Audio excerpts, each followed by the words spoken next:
asqueroso. Mas eu imagino, por exemplo, que Dorival Júnior tenha dito, não, tudo bem, claro, será uma honra dirigir o quarto grande time de São Paulo.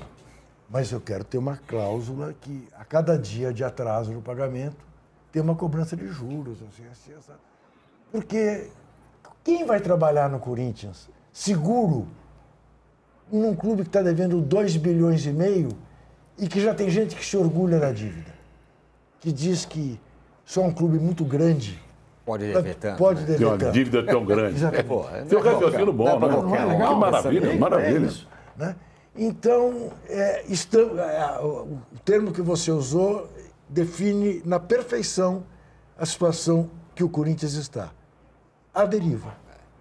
Arnaldo, sua manchete foi exatamente sobre isso. Como é que o Corinthians manda o cara embora, aí tenta um, não consegue, tenta outro, não consegue, tá nessa. Vai ter, parece que uma reunião hoje ainda, nessa sexta-feira, que pode aí, sei lá, o acordo com o Dorival, mas é isso, por enquanto não. É bem o que o Juca está falando, né?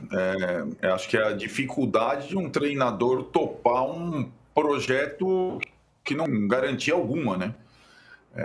Então, a impressão de que o Corinthians é irresistível pela projeção, pela grandeza, ela esbarra nesse momento em que o presidente não está seguro, o clube vive assim como se só existisse o amanhã, não o amanhã futuro, o amanhã dia seguinte. E para qualquer treinador, eu acho que tem que, ainda mais na situação do Dorival, que aparece aqui ao meu lado, com esse fim de ciclo na seleção, com esse salário que ele ganha fixo na seleção. É um treinador que normalmente pede bastante antes de acertar com os seus clubes. Eu imagino, como o Juca também imagina, que ele exige algumas garantias. Eu nem acho que seja garantia do pagamento em dia, porque essa gestão, ela paga e dá um jeito de pagar em dia quem está trabalhando no momento para o time não ruir. Ela só não paga e não paga ninguém que não esteja ao lado dela, né? Eu imagino que os empresários do Dorival queiram colocar no contrato multas rescisórias que sejam as garantias que o Flamengo, por exemplo, colocou para negociar o Mateuzinho com o Corinthians, o Hugo, o que o presidente do Cuiabá diz que não negociem com o Corinthians. Qualquer um que negocia com o Corinthians atual, ele precisa de alguma garantia, senão não vale a pena, mesmo que seja um clube desta dimensão. E o Orlando Ribeiro, que o Juca citou, que é o técnico interino, a gente tem que lembrar o seguinte: o Orlando Ribeiro foi o técnico do Corinthians na final da Copinha desse ano, ele tinha recém-chegado ao Sub-20 do Corinthians. Não é aquele técnico de categoria de base, está no clube há um tempão. Ele que, aliás, passou como Dorival por outros grandes, passou pelo Santos, pelo São Paulo, mas ele é um novato também nessa brincadeira. Não é um técnico que tenha lastro assim para aguentar uma derrota, né? E a minha impressão, cada vez maior, é que a decisão de demitir os Dias foi muito mais um impulso do presidente em busca de um fato novo, de um técnico maior ou de maior repercussão, e talvez ele tivesse a expectativa que Tite ou Dorival dissessem sim rapidamente. Uma decisão convicta, né? Eu me espanto ainda, eu não deveria, eu sei, mas me espanto ainda quando um clube decide, ainda mais nesse calendário que tem jogo todo dia, demitir um treinador de uma comissão técnica sem ter algo já alinhavado com o próximo. Como mais ou menos o Fluminense fez de Mano para Renato, como mais ou menos o Grêmio fez de Quinteiros para Mano, né? São clubes que já têm o técnico seguinte trabalhando rapidamente. Corinthians e Santos acho que não pensaram no sucessor ou nas hesitações do sucessor. E o Santos também vive uma situação complexa, porque quem quiser assumir o Santos terá as mesmas incertezas do Corinthians. Falaram na família Dias. Que já negaram. Já negaram. E o Santos, ele não pagou nem a rescisão do caixinha ainda, Arnaldo. Ele não poderia nem registrar um novo técnico.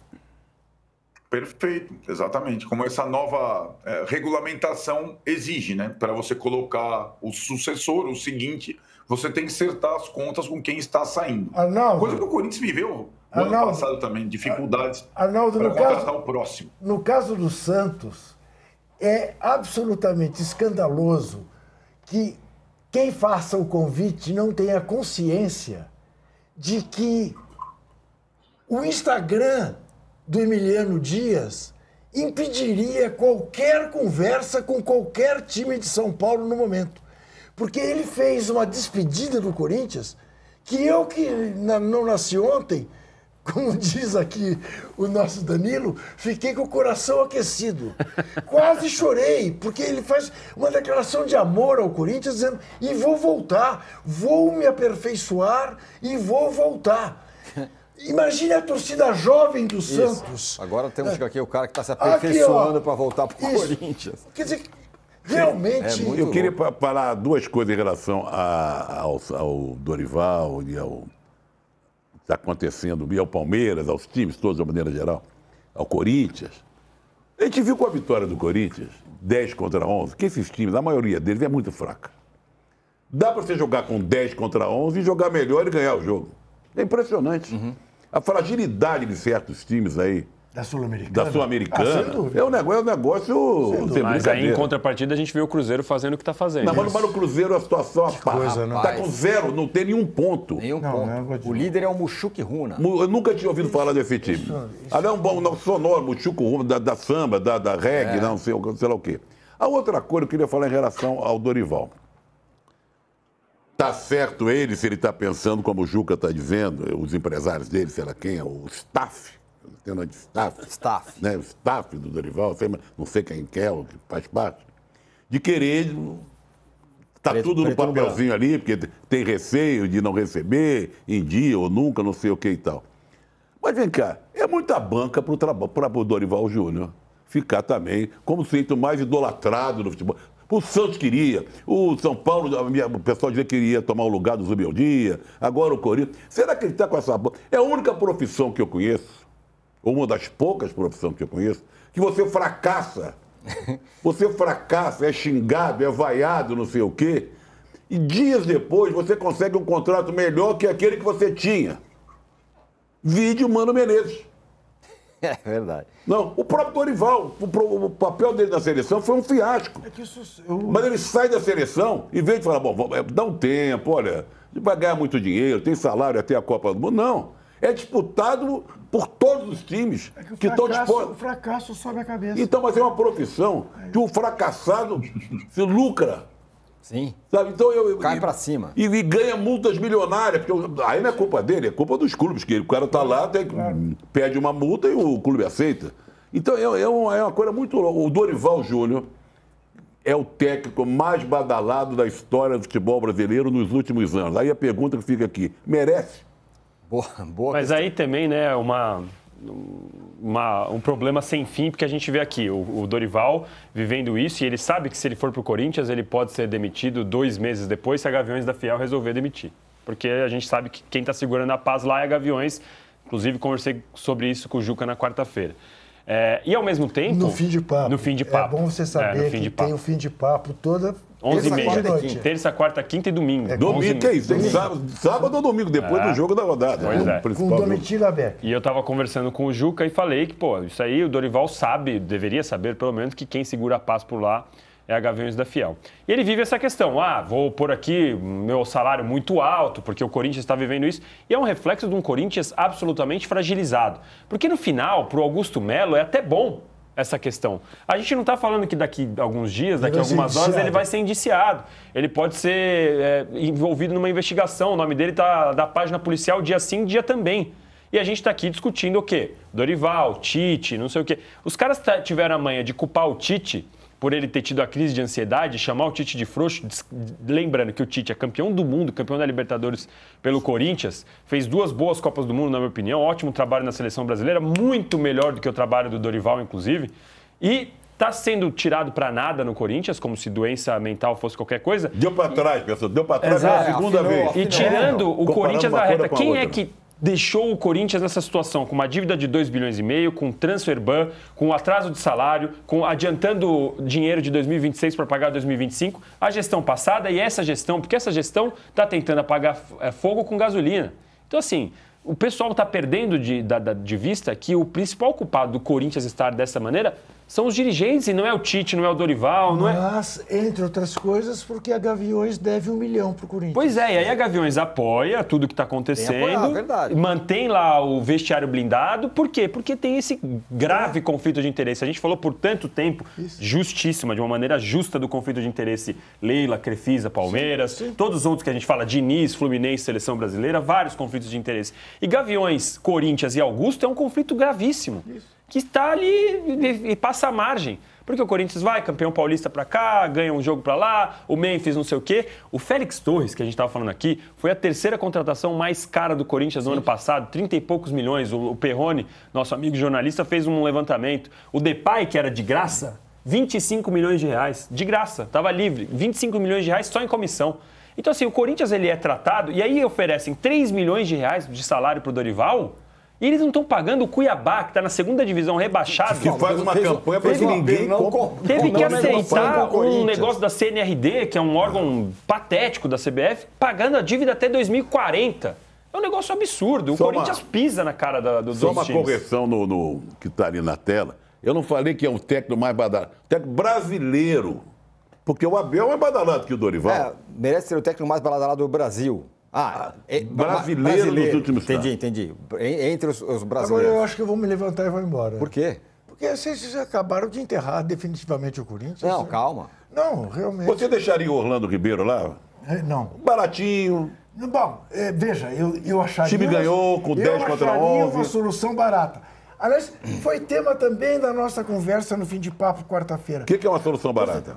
Zé, um dos defeitos dos clubes brasileiros em geral, esta falta de coerência na escolha dos treinadores. Cai um técnico que gosta de um futebol de um jeito, eles contratam um outro que gosta de futebol do jeito inverso. Por exemplo, não formar treinadores. Por que não se forma treinadores de acordo com o DNA de cada um dos clubes? O DNA do Santos, ofensivo. O DNA clássico do Palmeiras. O DNA guerreiro do Corinthians. Por que hoje Aí eu vou pedir os universitários, o Tirone e o Arnaldo, que tentem lembrar disso. O São Paulo tentou isso. Teve uma sequência de técnicos, eu falo sequência de técnicos, eu acho que não foi só um, não. Um cara saiu da divisão de base, virou técnico do São Paulo, time principal, e acabou dando com os burros na água. Jardine, né? Não, bem para trás. Bem para trás. Mas que é um bom treinador, né? Baresi, aquela época do Baresi e outros. Teve. Consultemos o nosso Google.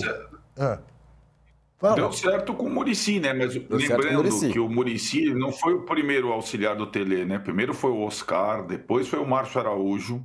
Os dois desistiram no meio do caminho e depois o terceiro foi o Muricy. O Muricy, nessa função, agora, ele começou a função dizendo que uma das missões era formar um técnico. Tentou com o Alex, né? No Sub-20. O Alex ficou 2 anos e tinha a perspectiva de ser o sucessor do Crespo. Mas aí o São Paulo decide demitir o Crespo e trazer o Rogério Ceni. Quando o Alex viu o Rogério Ceni chegando e aí todo esse plano ser interrompido, o Alex também resolve sair. Então essa situação... Primeiro que eu não acredito em DNA de time nenhum. Acho que no Brasil se tem muito pouco isso, né? O Corinthians já foi guerreiro e já foi clássico. O São Paulo, idem. O Palmeiras, idem. O Palmeiras do Abel não tem nada a ver com o Palmeiras da academia. Então nenhum time tem DNA nenhum. E os dirigentes contratam de acordo com a conveniência e com o barulho da arquibancada. Agora, nessa dança das cadeiras toda, Eu achei interessante esse cair para cima de gente que sai da seleção brasileira, mas a gente tem um técnico brasileiro com recente passagem pela seleção que está muito desvalorizado e ninguém pensa em contratar mais. Fernando Diniz. É impressionante. Esse, eu acho que por diversas razões, eu acho que pelo estilo, pelo risco, pela demora em implementar o seu trabalho, num calendário maluco que tem jogo todo dia, competição todo dia, você não vê especulado, nem no Santos, nem no Corinthians, nem no Grêmio. A teimosia, né? Recentemente trocou o técnico.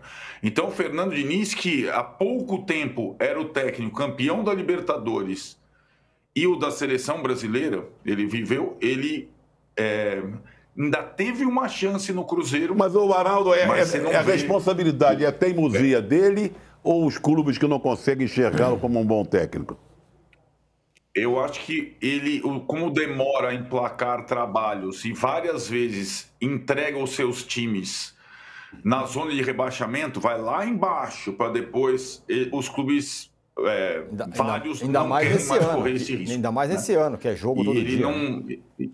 Ele é um técnico mais barato que o Dorival, mais barato que o Tite, mais barato que quase todos esses mais famosos aí. Ó, fazer uma previsão. O time que chegar perto do Mundial, balançando, pega o Diniz e deixa ele lá um mês treinando. Isso pode ser. Isso pode ser mesmo.